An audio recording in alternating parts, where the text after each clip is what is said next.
Ladies and gentlemen, welcome back to another episode of 80's Wrestling, the podcast. My name is Jumpin' Jay, and as always, I'm joined by Mr. 80's Wrestling, none other than Tommy Fierro. Tommy, welcome back to the program, man. What's up, brother? How are you? I am doing fantastic. We're coming off of a July 4th weekend celebrating independence, and I got to know, how was your week up there in New Jersey? I'm sure you guys do it big. Let freedom ring. What's going on in your neck of the woods? It's probably the same thing you guys do. Eat hot dogs, hamburgers. But again, coming from a man that lives down in Minnesota that doesn't know what the Wrestling Eye magazine is, maybe you guys don't get hamburgers and hot dogs down there. You do, right?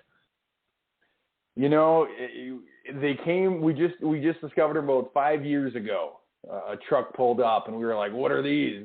How are we supposed to eat these? They look like sausages from McDonald's breakfast. I don't know what to do."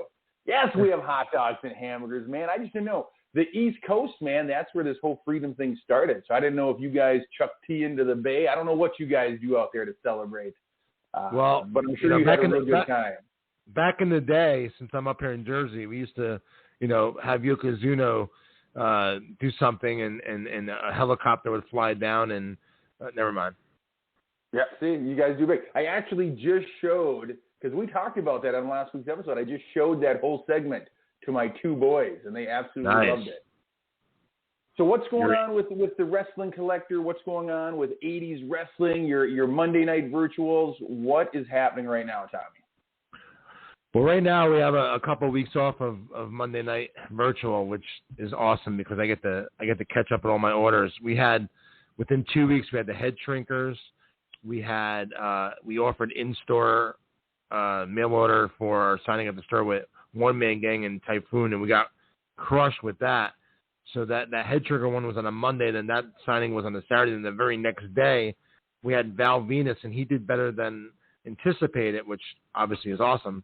But all within that 1 week time frame, just left like a sea of orders for me to ship out. So I'm almost caught up. I think I have another day or two, and then hopefully I'll be caught off by the end of the week. But I'm happy that I have those couple of weeks off to just get these orders done. Our next one's going to be the last Monday of this month, July, with Dean Malenko. That should be a really good one.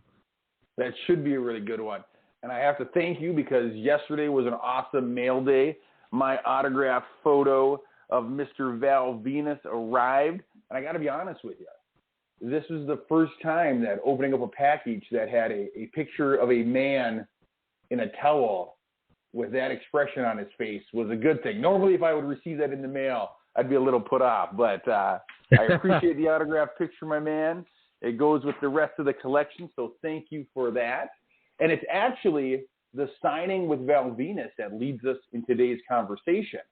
Because during his virtual signing, somebody asked him about the Intercontinental Championship, and he gave a beautiful explanation as to why, when he was getting into wrestling, that was the coveted title among the workers. All the guys in the locker room, they wanted that title because in the early 80s, into the early 90s, that title carried such prestige and oftentimes went to the best worker, the guy that was going to have the greatest matches. So among the in-ring performers, that's the championship they wanted to carry. So we thought, why not do a whole show about the IC title, our memories and who we think did it better than anyone. So to jump into this conversation, Tommy, I have a simple question for you. Are you ready? I'm ready. I would love to know, Mr. 80's Wrestling, the encyclopedia of the squared circle. Can you tell me, currently, who holds the Intercontinental Championship? Wow. I'm so happy that you brought this up right at the top of the program because it's funny that you said that because what I did on my drive up here to the store this morning was think about the history of the Intercontinental title and how important it was in the 80s, like you just mentioned. And then I thought to myself, who's the current WWE Intercontinental Champion? And Jay, if you put a gun to my head right now and told me to tell you who the Intercontinental Champion was and my life was on the line, I might be gone, because I can't tell you who the current Intercontinental Champion is. I will admit that I do not currently watch the product anywhere near on a regular basis. I try and tune in for. I definitely watch all the big four pay-per-views. I watch them, but the other pay-per-views I try and find out what's going on or try and catch the main event or something like that. But even though I don't watch on a regular basis or not watching currently, I still read about it every day, and it's what I do for a living now, Jay. I have a pro wrestling store, and I do the signings, 2-3 a month. So I should still know who the WWE Intercontinental Champion is just by being in and around the business, and I can't answer that. So what that says to me, Jay, is that puts your finger on the pulse of what's wrong with today's product. If me, who lives, breathes, and eats wrestling basically in the year 2021, I can't tell you who the Intercontinental Champion is.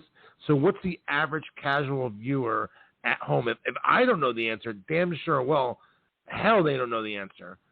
So that right there just goes to show how badly the fan base and the audience has dropped off.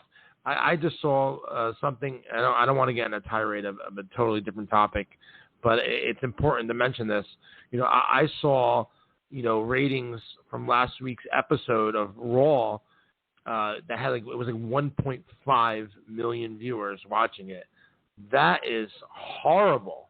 There was 7 and 8 back during the height of the Attitude Era, but do a 1.5. I remember when it was like, even when it wasn't great and business was down, they were still doing 3s. Now it's 1.5. So that right there shows you that people are just so disengaged. They just don't care. And I honestly can tell you that I don't know who the Intercontinental Champion is, which means I obviously don't care either. So if I don't care, damn sure well know that the majority of casual viewers that might tune in for the WrestleMania or SummerSlam pay-per-views, they don't care either. And that's a big problem. And I remember as a kid, like you just said, the Intercontinental title was the title.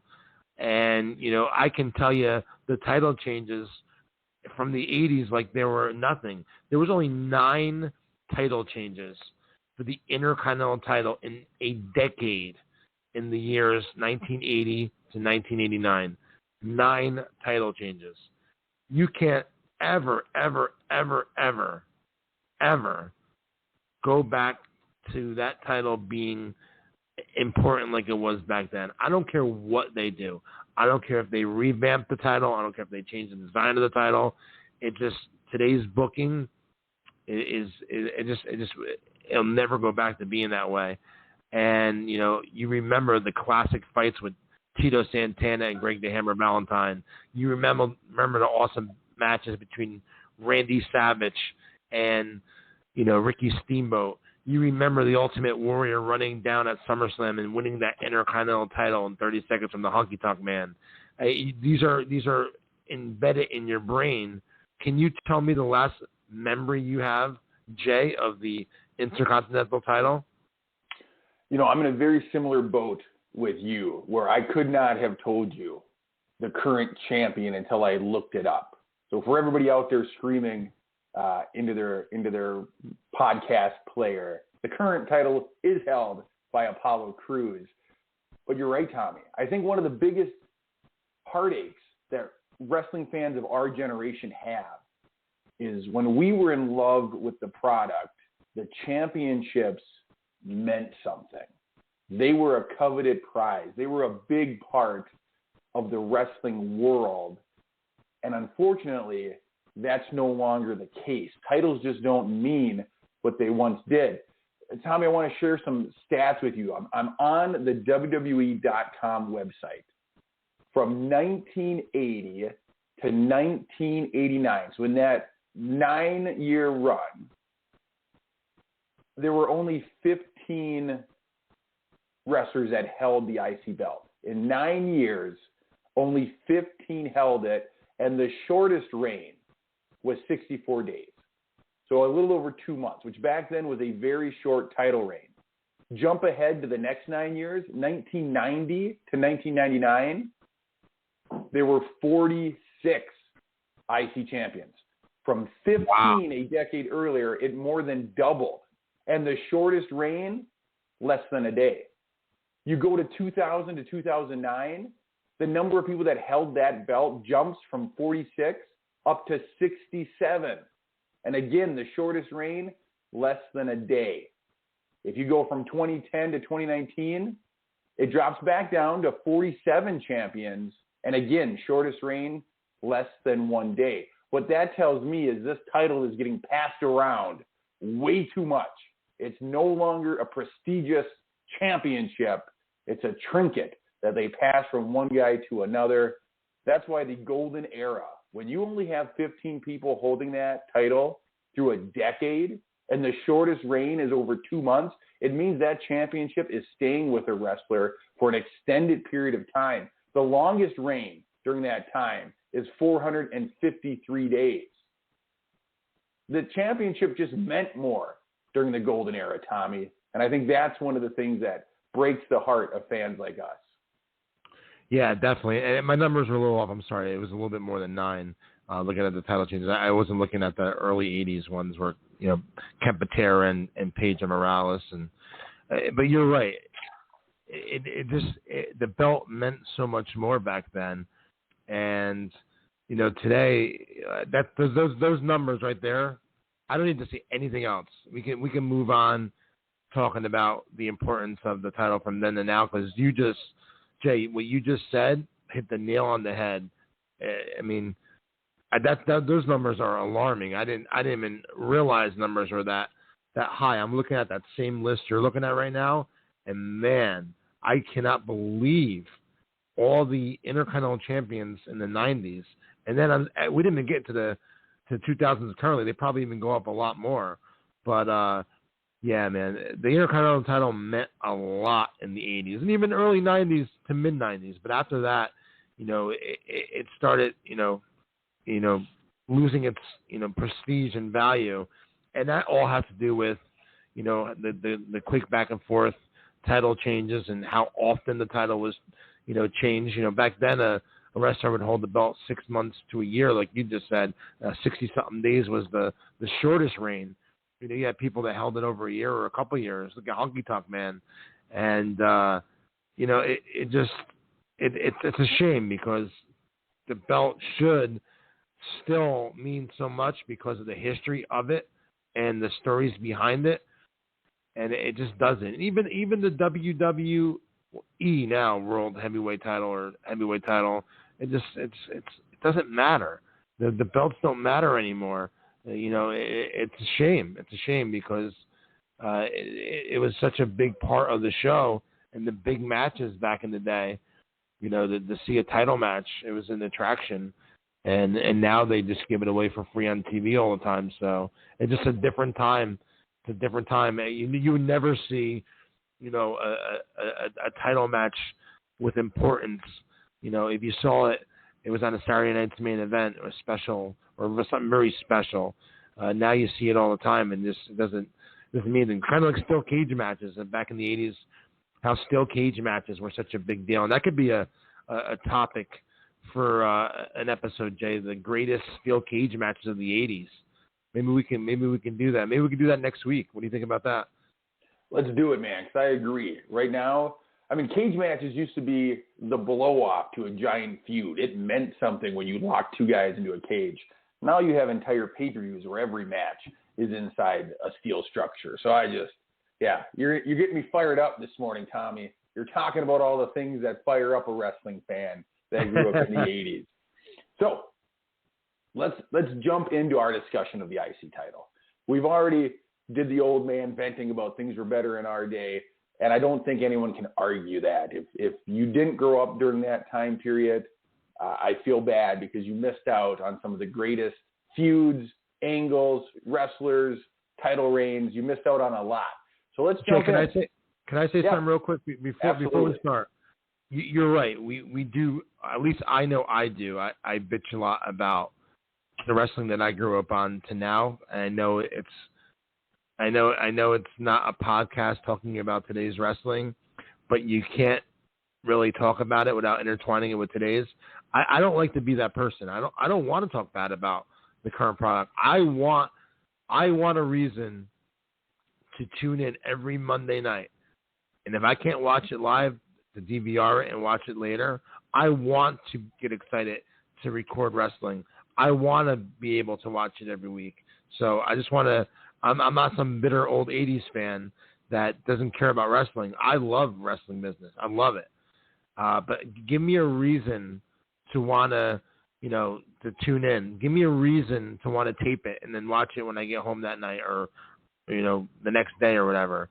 They don't give you a reason. I can tune in 6 months from now, and it can be New Day against another tag team, whatever. And you can just wait 6 months and see it again. Like back then during the height of the Attitude Era, you were at the edge of your chair, biting your fingernails, waiting to see what was going to happen next. You couldn't wait till next Monday to see Raw and Nitro. You couldn't wait. You were glued to your TV set. Nowadays, all I want is a reason to tape wrestling. And sporadically they give you reasons. They'll do like the Legends Night, or they'll do this. They'll do something special, or supposedly special. And then in my opinion, 99.9% of the time, Jay, they drop the ball on it. And then I think to myself, that's the reason why I don't tape wrestling anymore. That's the reason why I don't go back and watch it. So, every time they give you a little something and you're almost about to bite that carrot, they take it away from you. And then you're saying to yourself, well, shit, that's the reason why I don't watch it to begin with. Like the Royal Rumbles, they have, last several Royal Rumbles. I think this one was pretty good, but like there's been a slew of Royal Rumbles over the last 10 years where you're waiting for that big surprise. Like, just so you feel like a kid again back in that era. And then number 30, and then number 30 comes out and it's Dolph Ziggler. Or number 30 comes out and it's Braun Strowman like last year. It's like you want number 30 to be someone gigantic. Or you want at least number 30 to be someone that's a surprise. It just everything is just so different. So I don't want to be that negative 2021 fan, because I am not. I want to get excited to watch wrestling. Just give me a reason. Just give them a reason. That's all we need is a reason. Well said, Tommy. I agree with you. And we can go on because we know that the wrestling world is often just a reflection of society. And they're competing against shortened attention spans. They're competing against streaming services. There's a lot more things that people can watch. Sure. That's the reason that your product needs to be that much better. You need to give people a reason to choose you over anything else. And so like Tommy said, all we're looking for is a reason. And the reason we're talking this morning is all about that IC title, Tommy. So let me ask you this, brother. What is your, when I say Intercontinental Championship, who is the wrestler, or what is the situation that pops into your brain when you're thinking back to the golden era? Oh, yeah. The Macho Man. Macho Man, man. You want to know something incredible about the Macho Man? I'm with you. When you think IC title, oftentimes you think of the Macho Man. You think of him in his WrestleMania 3 match against Ricky the Dragon Steamboat. The cool thing about Macho Man and the IC title, he only held that title once. Only once. And so he's got to be the greatest one-time IC champion in the history of wrestling, because you picture him with that title, but he only held it once. He held it for 414 days. So it was a long reign. But it was like one and done with him with that title, which I think is a pretty cool fact. Absolutely, man. Absolutely. What I was going to ask you is, you started watching around the same time frame as I did. And there was, Tito and Greg. And that's another thing I want to mention, too. Like, Tito and Greg, their feud for the title really elevated the title and both of those guys at the same time, in my opinion. I want to get your take on that too, but we'll get right back to that. But out of those guys like Tito, Greg, Savage, Steamboat, Honky Tonk Man, Ultimate Warrior, you could put Rude and Mr. Perfect all in that time frame as Intercontinental champions. Is Savage the one that stands out to you as well the most? Well, I'll tell you this. My love of the IC title started with Savage and Steamboat in WrestleMania 3. I feel like even though Pedro Morales, Don Morocco, Tito, and Valentine, they all helped advance that title. I mean, they all gave it credibility. But it was really the Savage-Steamboat feud that elevated that as like, we're having the best card on the match, and we're wrestling for this championship. You may have come to see the big belt get defended, but we're the ones that stole the show. So I love the IC title starting with those two.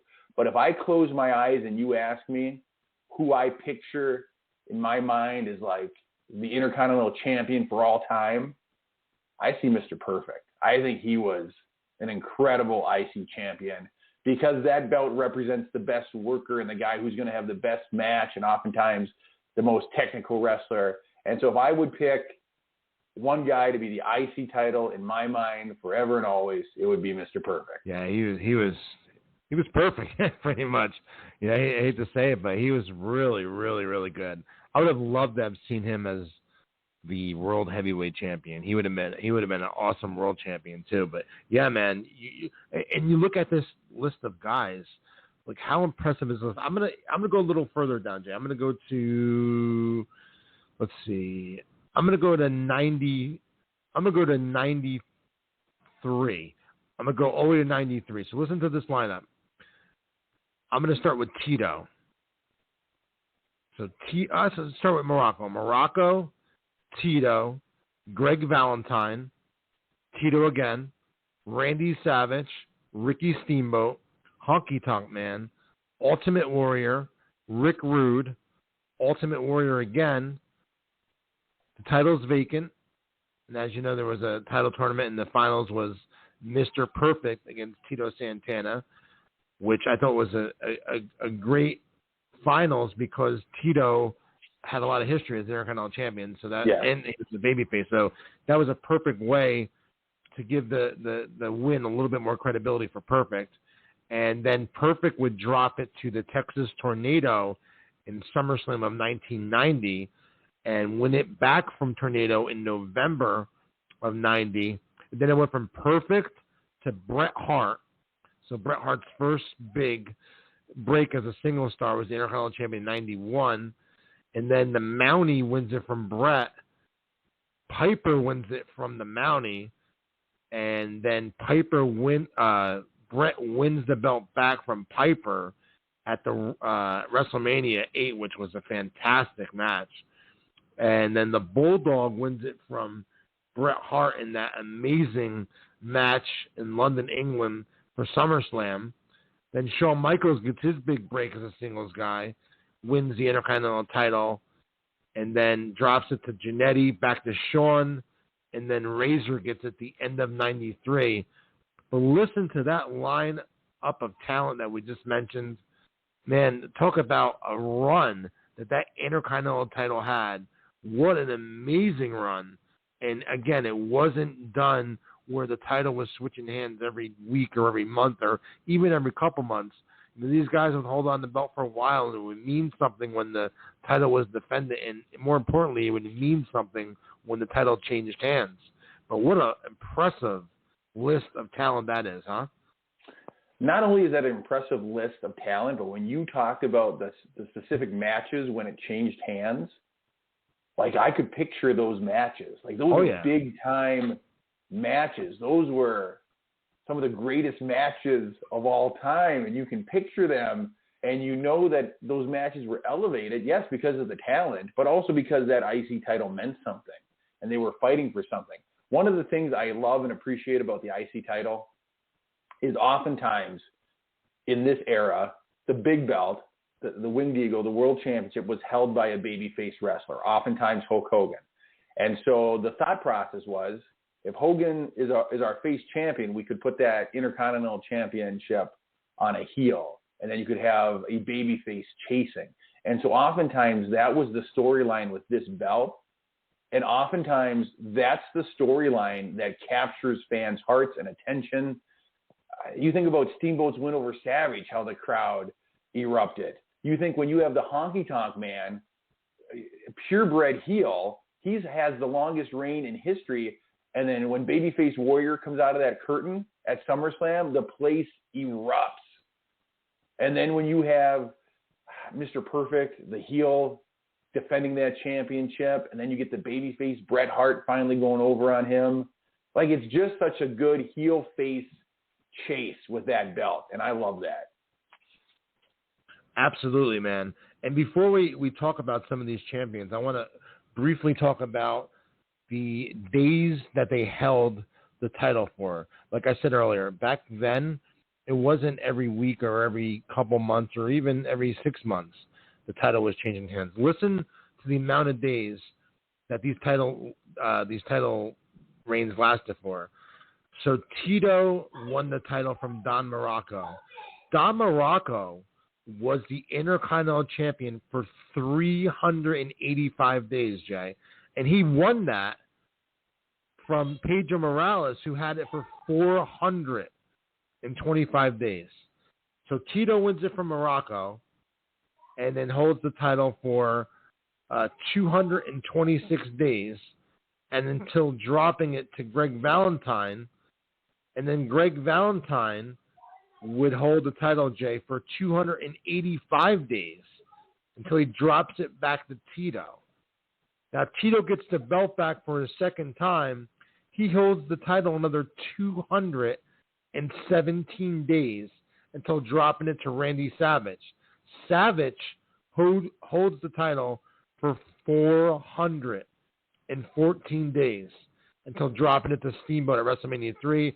Obviously, we know the story. Steamboat didn't have the title very long, only 65 days before dropping it to Honky Tonk.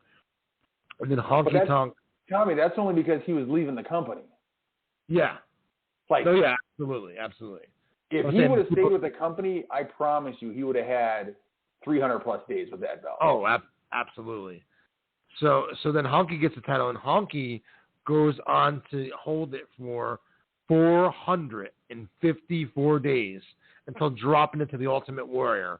Warrior holds it for 216 days before dropping it to Rick Rude. I mean, I don't want to keep going with the numbers, but just to give you the gist of things, the title did not change hands that often. So when it did change hands, it meant something, and that's how you can remember who the champions were back then and who they defeated for the titles back then, because it was something special. It's not something that happened all the time. So when it happened, it gets glued into your brain and you remember it. So that is another reason why the title was so important back then, because it did not change hands very often, and you can remember the title changes. Tommy, I want to ask you just a question. I want your personal, honest opinion on this. So the Honky Tonk Man holds the title for the longest reign. He was a one-time champion, but he held it for the most consecutive days, 454 days. Okay? One-time champion, 454 days. On the other end of the spectrum, the man who's won the title most often is Chris Jericho. He's a 9-time IC champion. Combined days, 318. So my question for you, Tommy, if you're the performer, would you rather have a one-time reign of longer days, or would you rather have 9 times holding the strap? In your personal opinion, you're the performer in the ring. How would you write your story? That's a tough one. Both are records. Both are records. Yeah, I would say you're right. They're both records and they're both great accomplishments.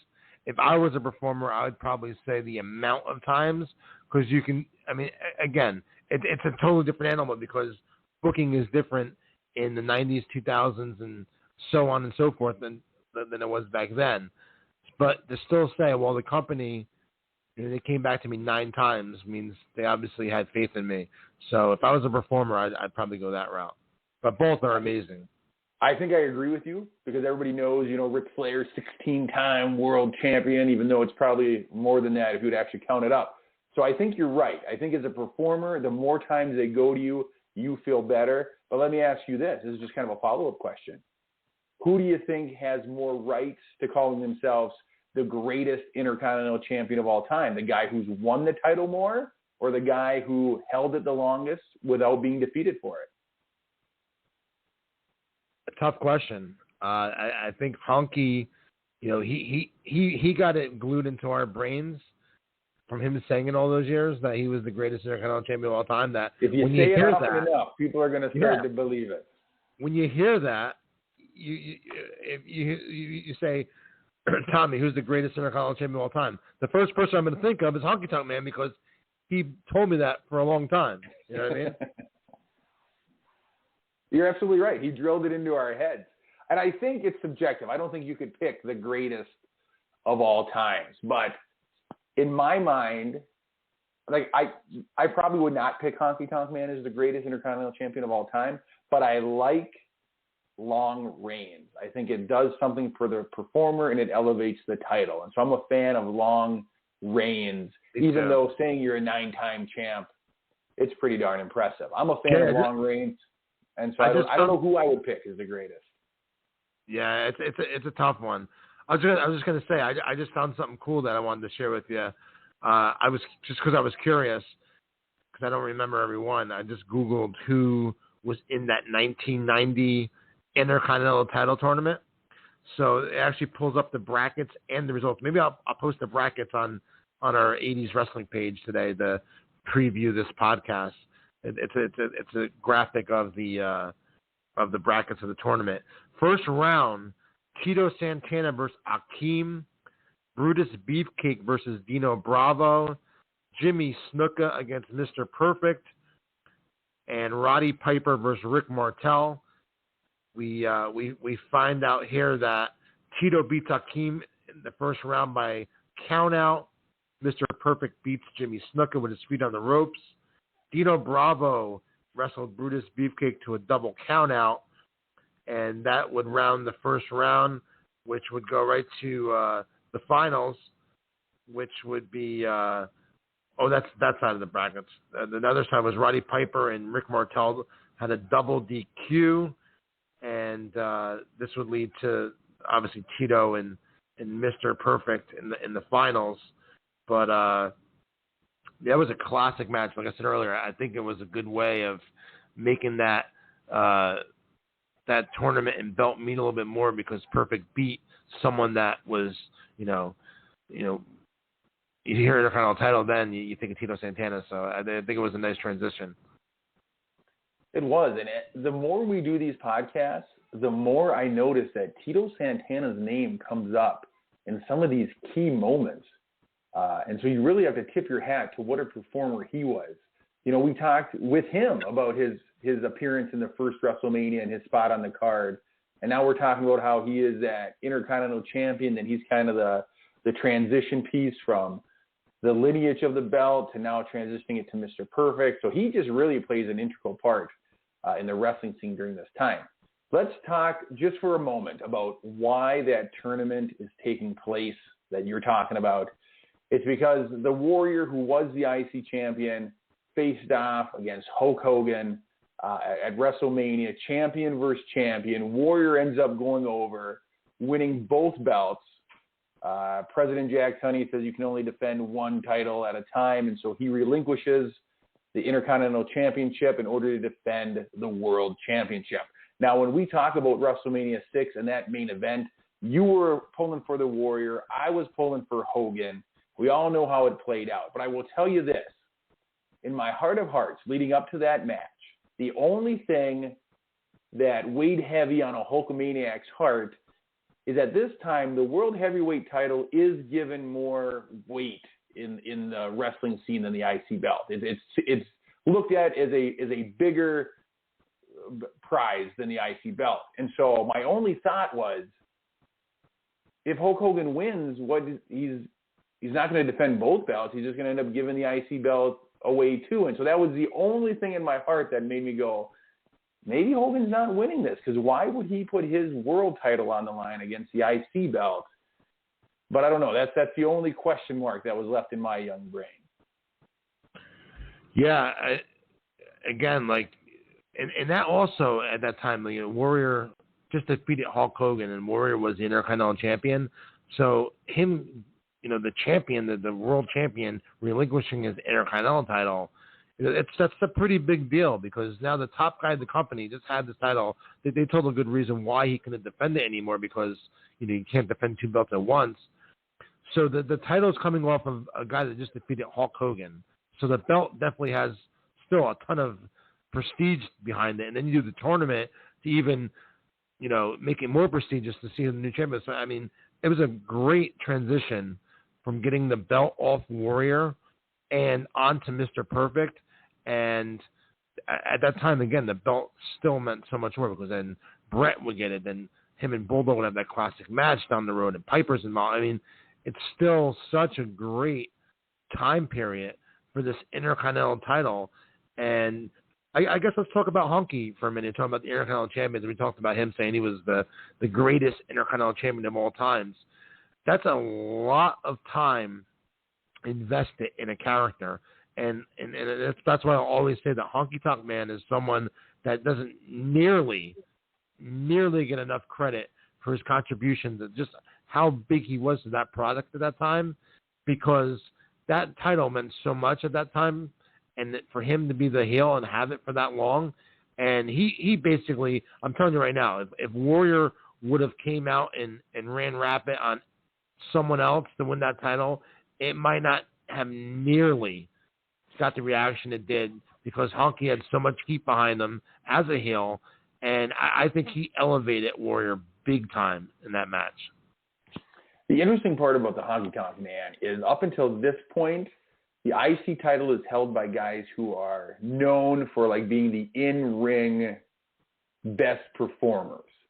Taking nothing away from their Honky Tonk Man, he's the guy who is probably more known for his heat, for his character, for the way he talks, his promos, his cheating ways, his manager interference. And so you don't really think a Honky Tonk Man is a technical wrestler like you would Steamboat, Santana, Savage. But you're right. He's got this heat, and he keeps this title for so long, and he's telling you he's the greatest ever. He's telling you he's the best, and he's got the days to prove it. Like, no one seems to be able to beat him. And then you're right. You have the Warrior come out and not only beat him, but everybody loves the fact that he beat him. One, you didn't expect him, and then it was a short match. That you already have the Ultimate Warrior, who is just becoming a fan favorite. This skyrockets him to the next level. You're right. If Warrior would have beat anybody else for that belt, it wouldn't have meant as much, because people were dying to see the Honky Tonk Man lose this championship. And so they lost their mind the moment the first chord of the Warrior song hit.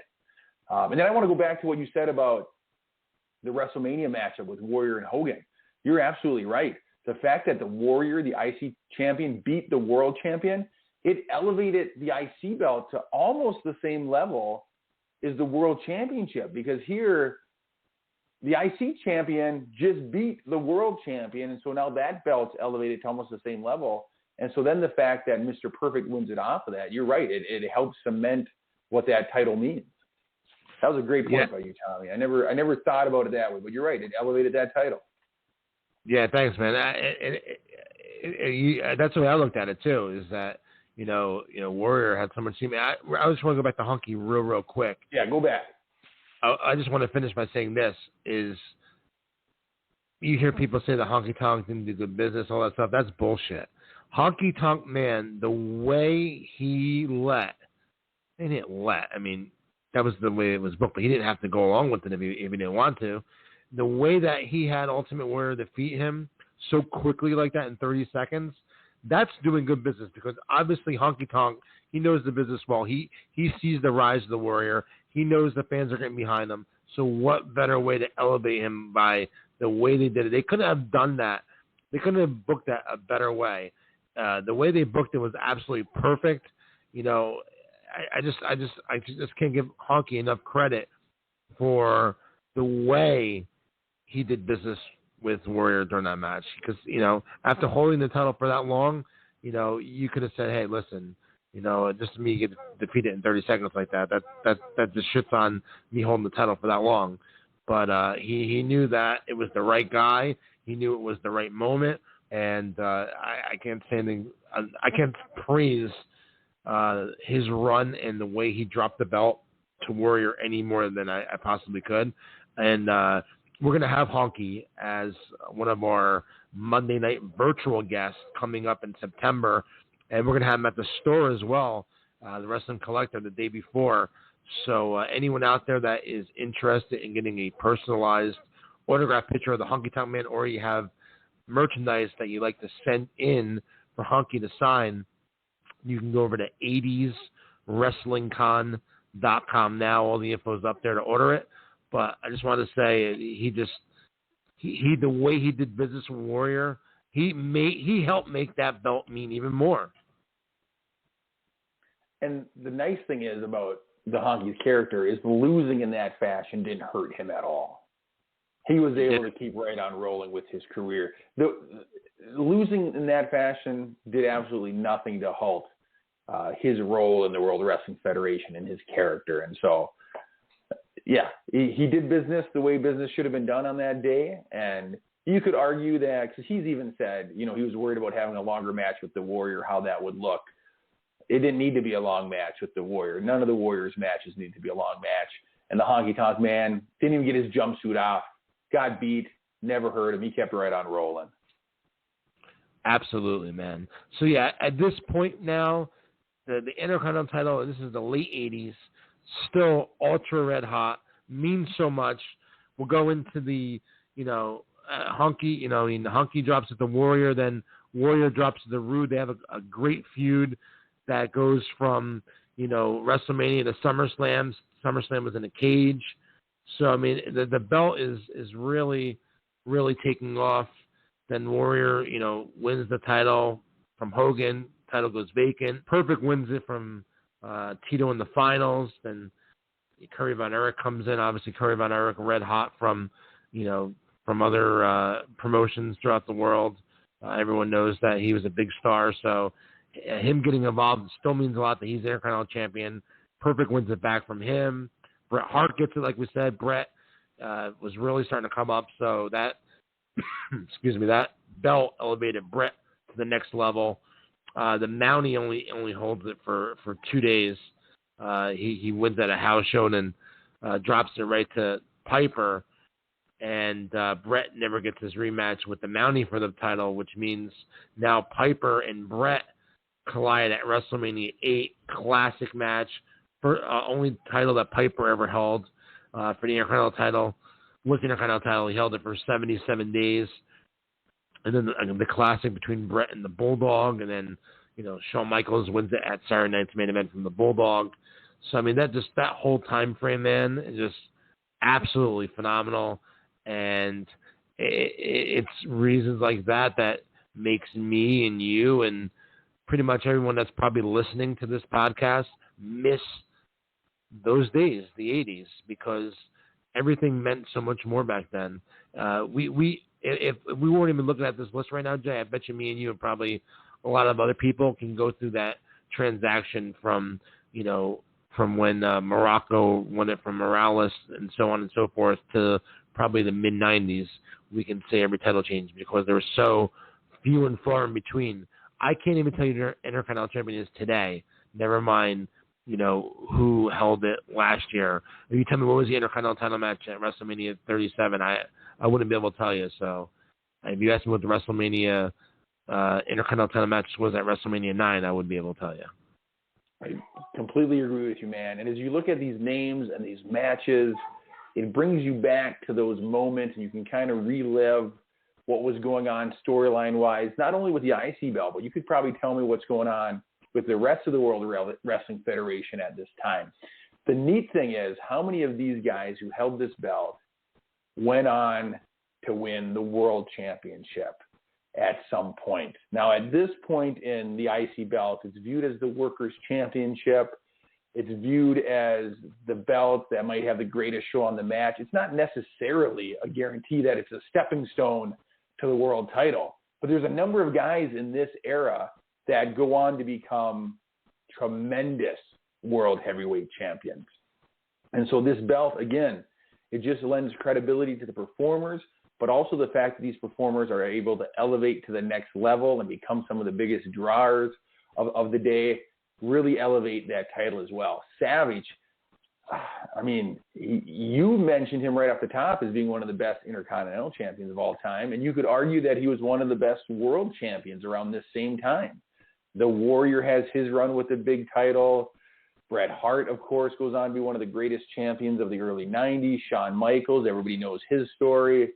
That's when you were going through that list, the one thing that I kind of went, oh, man, I wish the Texas Tornado, Kerry Von Erich, would have been in a better place personally during this time.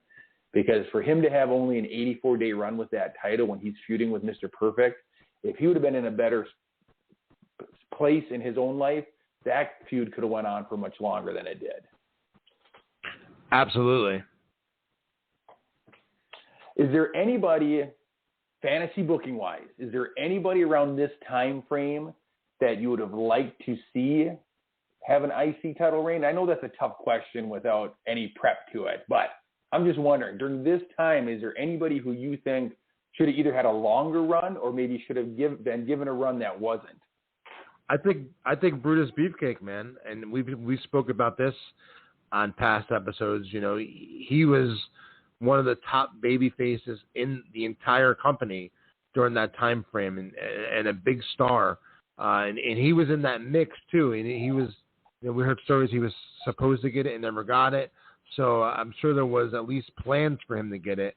But I mean, looking at a list of talent from that time frame, he's probably one of them that pops up right away. You could say Jake too, but I mean, Jake I can picture more as a world champion than Intercontinental champion. But like again, he was so over with the audience that he didn't need to have a title to get over, and a lot of people have said that about titles back then. But Beefcake is one that stands out to me that I think should have had a run as the Intercontinental champion, because he was just so over with the audience at that point. He would have been a great one, and I wonder. I'm sure there was times when his name was thrown about, and maybe he was going to do it, and then either something happened outside the ring or inside the ring, and they went a different direction. But he would have been a tremendous IC champion during this time. He could have had a really decent run with it. Another guy that I thought could have had the championship, but again, he was in the run for the big belt for a little while. They teased him with that, was Ted DiBiase. I thought he was such a solid in-ring performer. And they teased him against Hogan for the championship. They did the angle with Andre the Giant. But I thought he would have been a nice IC champion. But then, this is another question I have to ask you about. But anyway, when they came out with the $1 Million Championship, I thought that was a nice little move for him, because it I couldn't get the world title, so I bought and paid for my own. That was a nice direction to go. As I was on the WWE website here and I was searching out the history of the Intercontinental Champion, I happened to notice that the $1 Million Championship is back in rotation on NXT. And like you, I don't watch regularly the WWE program. I catch everything now and then, but I had no idea that they had brought back the $1 Million Championship. Were you aware of that? Yeah, I knew that. I just like I said, I read about stuff all the time. So yeah, I knew about that, which is pretty cool. Real quickly, I want to make mention. You asked me about fantasy booking about Intercontinental Champion. I'll name you two names I just thought of that would have been awesome Intercontinental Champions. One would have been Rick the Model Martel. He would have been a great Intercontinental Champion. Tremendous. And two, as a heel or a babyface, the Big Boss Man as the Intercontinental Champion. Yes. Both of those would be phenomenal. Rick the Model Martel probably should have had a run with the IC belt, because he would have fit in perfectly with the guys who were holding the title around this time. And Boss Man was so over that he would have made a great champ too. I would like to have seen a face Boss Man run. I think that would have been enjoyable. Yeah, either one of those guys. But I mean, I'm sure there's a ton like Bad News Brown. He would have been a good heel as Intercontinental Champion. There was a lot of guys during that time frame. But again, it wasn't like today's wrestling where you can switch the title 6 times in the year and give everyone an opportunity to be the champion. Back then, it was every 6 months or every year or more than a year. Some point. So you couldn't do everyone. So yeah, I mean, I'm sure we can sit down with a list and say, yeah, this guy should have been, this guy should have been, yeah, that guy over there should have been, which would have been interesting, It just was a different time, though. It would have been. We talk about fantasy booking. Here's the way that I fantasy booked the IC belt with my Hasbro figures. Even though Hasbro never came out with an IC belt, they just came out with the World one. I made do with a WCW one from one of my Gloop figures. But anyway, my fantasy booking with the IC belt was I actually had Smash of Demolition win it, and then Axe and Smash kind of had some friction, a little bit of jealousy. A seed was planted among Axe. He didn't think Smash should be that champion, and Smash would, refuse to tag in on tag matches because he had to keep himself healthy and fresh for the IC title defense he had on later on in the card. And so then those two started feuding for it. I don't think they would have ever booked Demolition that way, but it would have been neat to see one half of a tag team at this time, because they've done it since in factions, and people win titles and can defend both the tag title and the IC belt. But back in the day, you never saw that. So that would have been neat to see one member of a tag team win it, and then have the members of that tag team kind of feud over that belt as their way of breaking up the team. Definitely would have been different. Would have been different. Well, Tommy, we're rounding the corner. I think what I'm taking away from this is the Intercontinental Championship's heyday is probably behind us. It was probably in the 80s and early 90s. Not that they can't get back to the title having prestige, but that it just doesn't seem to mean as much as it once did. And again, it just reminds me to be thankful that I grew up in the era that I did. Yeah, I mean, that pretty much sums it up, man. It's never going to go back to being that way. Hopefully they can figure out a way to somehow elevate that title again. And here's the thing. I was going to, while you were talking before, I was going to Google to see who the current Intercontinental Champion was. And then I said to myself, I don't care. Honestly, I really said that to myself. I don't care. Guess what? Probably everyone else doesn't care either. And I'm guessing at the heart of it, if you were to ask the performers who are with the company today, they would probably say that they too themselves wish that the title wasn't traded as often and that it maybe meant a little bit more. I think in recent history, I think a guy like The Miz did a lot for the title as far as bringing back some of its importance. Miz is awesome. Yeah, but since then, I agree with you. I don't think many people track it. I don't know if you can name it. And really, if you Google it today, it'll probably change tomorrow, Tommy. That's someone, you put the belt back on him and keep it with him for like a year. That's a perfect example of someone like him. He could play that current, 2021 honky tonk man type role where you put the belt on him, you keep it on him for a long time, have him beat Honky Tonk's record. He could be the greatest Intercontinental Champion of all time. But do they have the patience to book him that way for 480, whatever, how many days it is? Why don't they do something like that? He'd be the perfect guy. Or if it's not him, someone else. Give them the title, have them hold it for a day longer than Honky Tonk Man, and now they can say, I'm the greatest Intercontinental Champion of all time. At that point, today's wrestling fans, today's mind span of fans, man, they'll be fucking, excuse my language. I was saying they'll be biting their fingernails waiting to see that title change hands at that point, because 480 something days to be the champion, that's something that will make you turn your head and say, wow, I want to see him lose the belt.